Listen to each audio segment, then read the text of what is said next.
Hey, good morning. It's Eric from Engine 6. Today I wanted to cover the 300-foot tank line.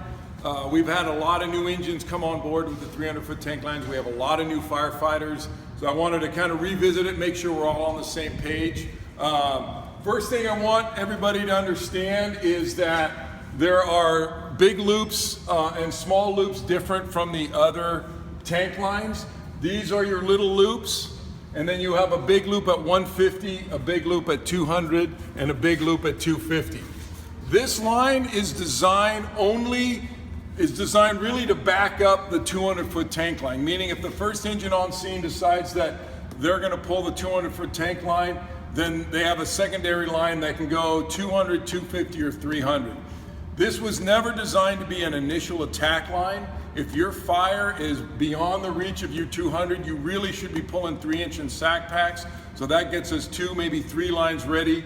If you pull this as your initial attack line for a fire that's beyond your 200-foot tank line, another company is still gonna have to pull 3-inch. So it just makes everything better if you pull the 3-inch right away. A couple things that are important when we deal with a 300-foot tank line is that this is not a 1 firefighter tank line. This is preferably a 3 firefighter, but we can do it with 2. The reason being is that there is a lot of hose. 300 feet is a lot of hose.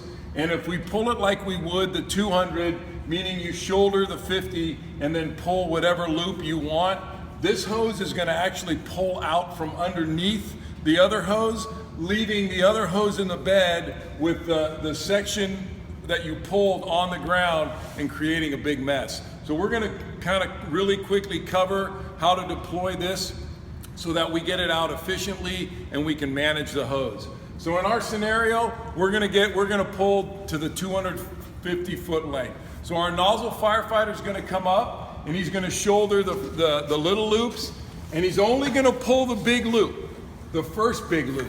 Regardless of how much hose we want, he's only going to pull that first big loop. So he's going to clear, he's going to come back as he always would, and he's going to grab that first loop.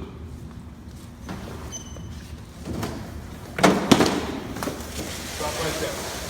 So now we have 150 feet working towards the fire. The next, either the backup or the officer would come in and pull the 200-foot loop.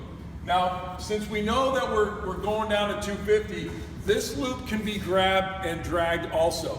We have to remember that if we're stopping at one of these loops, you have to stop and break it.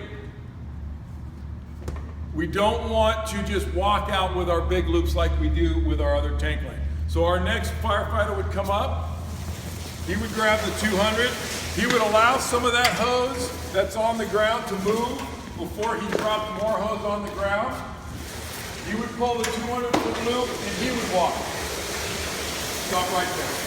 So now we have 200 feet going towards the fire. Preferably this would be either the engineer or this could be the backup firefighter if the captain pulled the 200. What the engineer would do is simply walk away. And if this is loaded correctly, very close should be your coupling. The engineer would break it, hook it up to your discharge, and you'd have 250 feet ready to go.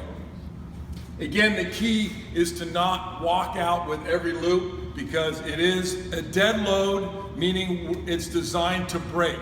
It's pre-connected because there happens to be a discharge there, but really this should be treated like a dead load, and we would just break where we need. Okay. So loading the 300 is a little different from our other tank lines, meaning we need to make sure that this coupling is between the big loops on either side so that regardless of which side we pull it from, we'll have a coupling very short in our pull. So the person up top is the one that determines when to put in the big loops. So as we're loading this hose, once he sees this coupling come, he'll alert which side needs to put the big loop so that the coupling ends up right in the middle. Actually, let's do one prior. Big loop there. All against the back. Pull a little more. 2 more inches. There you go. And we'll continue to do that with each subsequent coupling until we get to the last 100. So the finished product should be your little loops, which should encompass approximately the last 60 or 70 feet of your hose, and then a big loop at 150, a big loop at 200, and a big loop at 250. We like to single stack all our loops. They make them easier to control on your shoulder, and they allow you to convert into a coil if you need, which we'll talk about later. And that's it.